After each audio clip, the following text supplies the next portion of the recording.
the Congressional District 8 Assembly as a delegate, and I am going to bring you inside to see what's going on at our assembly.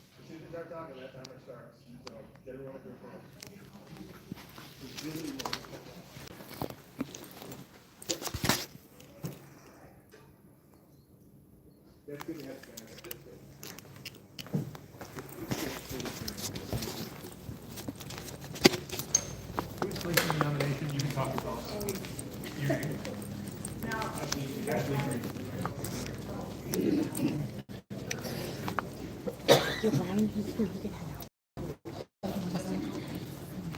So get close to it too, so they can hear you. And when you're ready to start speaking, we'll start the time. Good morning, fellow patriots. My name is Ashley Green. Thank you. My name is Ashley Green. I'm a fourth-generation Colorado native. Born to a family of entrepreneurs.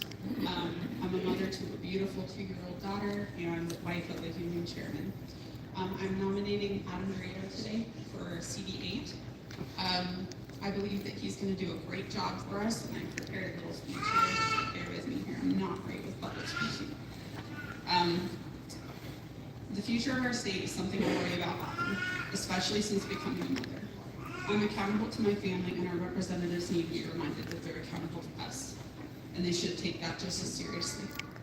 When a constituent feels that they're not being represented adequately and they question it, they should be supported and listened to, not silenced and threatened. Adam Dorado and I stand together, shoulder to shoulder, on the non-negotiable priorities our state desperately needs. He's a veteran, an oil and gas professional, a teacher, a farmer, and a man of deep faith who's answered God's call to be a bold light for Colorado. Adam isn't afraid to challenge the status quo and work across the aisle. He lives and works right here among us, not in the DC bubble, facing the same struggles we do every single day. Our state needs real help. Imagine where America would be if President Trump hadn't answered the call to serve. That's the kind of courageous, no-nonsense leadership we must bring to Congress. Adam Dorado will deliver courage, integrity, and real results for Colorado State District. Join me in standing with him. Let's take our state back and put Colorado first. And for those reasons, I nominate Adam Dorado for the 8th Congressional District. Thank you. God bless you, Adam. God bless Colorado, and God bless our great nation.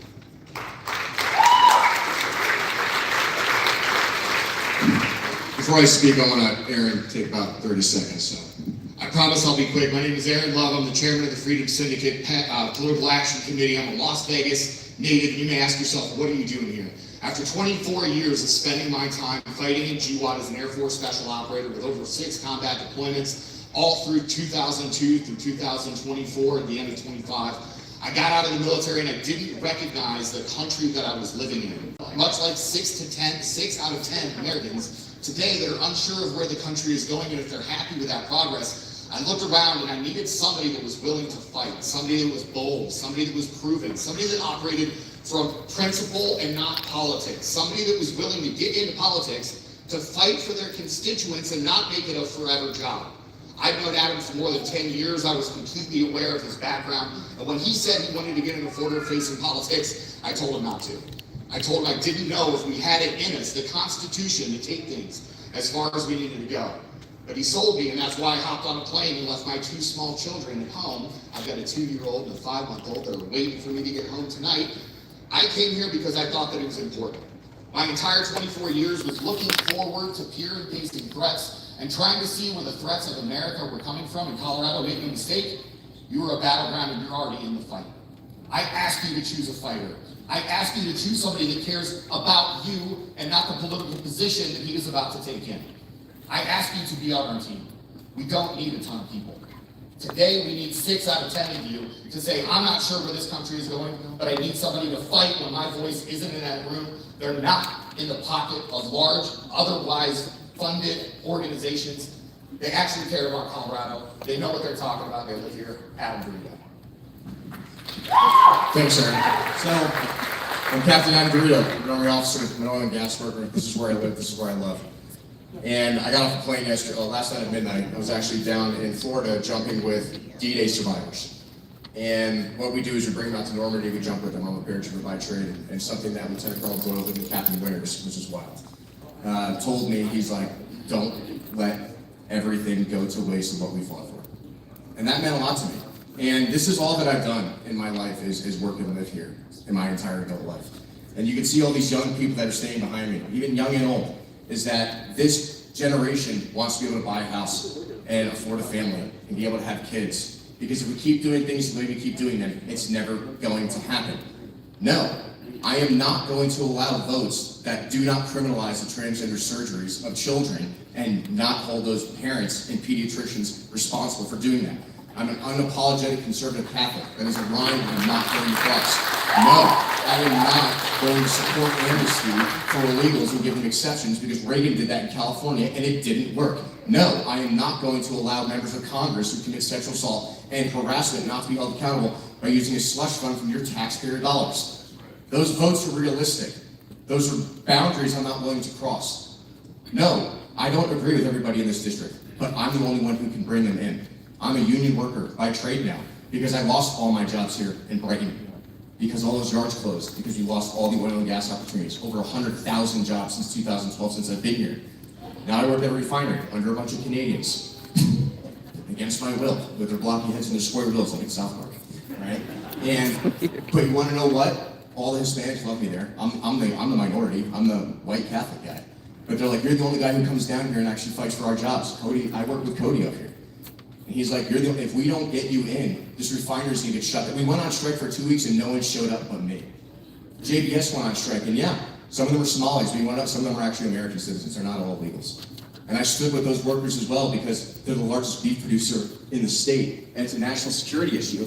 And I'm the only one out there willing to reach across the divide and bring people unaffiliated. So that we can vote. We lost that. Sorry.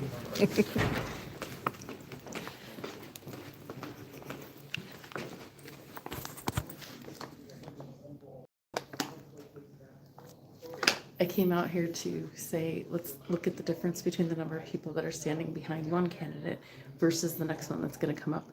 I'm curious to see how many people are supporting each one. There will be our current congressman in a minute when I go back in, and let's watch the difference.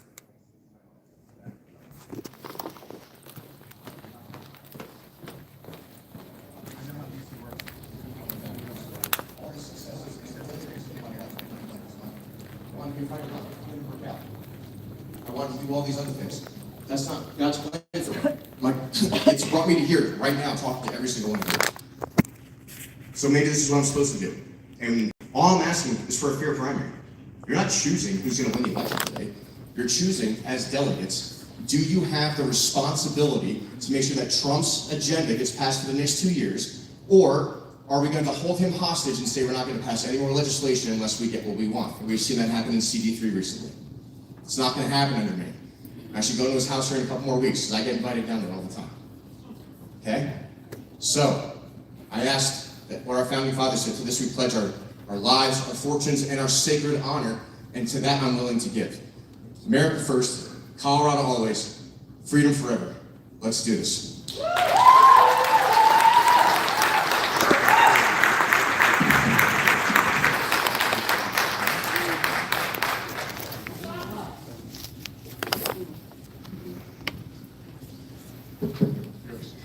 Thank you, Mr. Dorito, and I apologize, Ashley, that I did not have your name when you came up.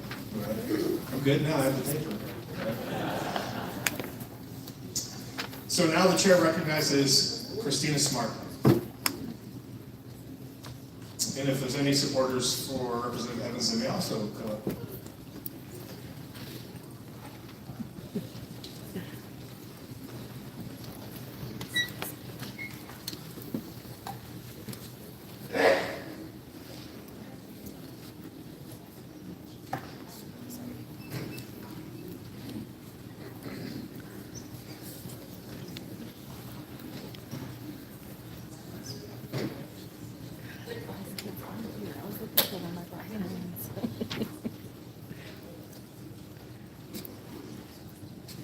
If anyone needs a seat that didn't get a seat before, I grab it.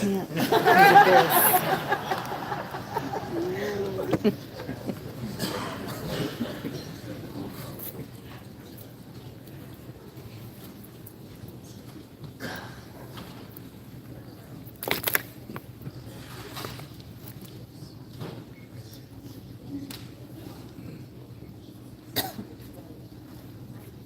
Oh, my camera can't get them all. Who's that? Well, good morning.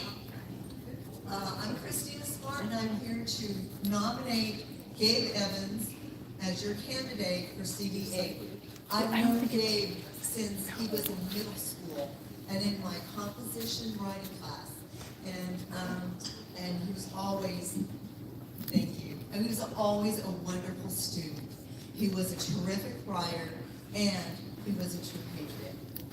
As an adult, Gabe lives his life by conservative values. He has very good character, strong character, and a strong work ethic.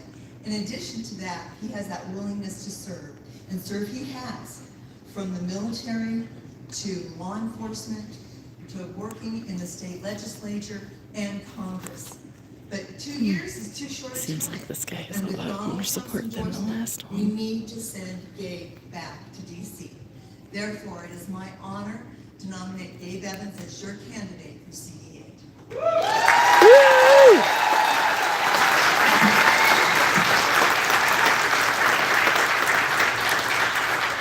Good morning, CD8 candidates. I'm Carl Hoops. 2 years ago, I was your vice chairman, and as such, I couldn't endorse, and I stayed strictly neutral. But today, I have the freedom and the great honor to endorse one of the greatest congressmen I've ever met, Gabe Evans.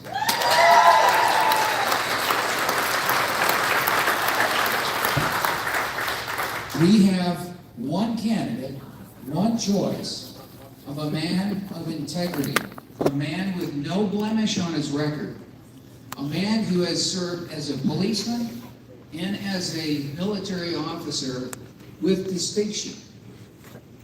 We have a man who, as a freshman, has gotten incredible favor with the leadership of the U.S. Hop on House. over to TikTok. I'm gonna He go has live on there been now. honored to be a part of press conferences. He has even been given an opponent, and it cost his campaign $500,000. So we today have a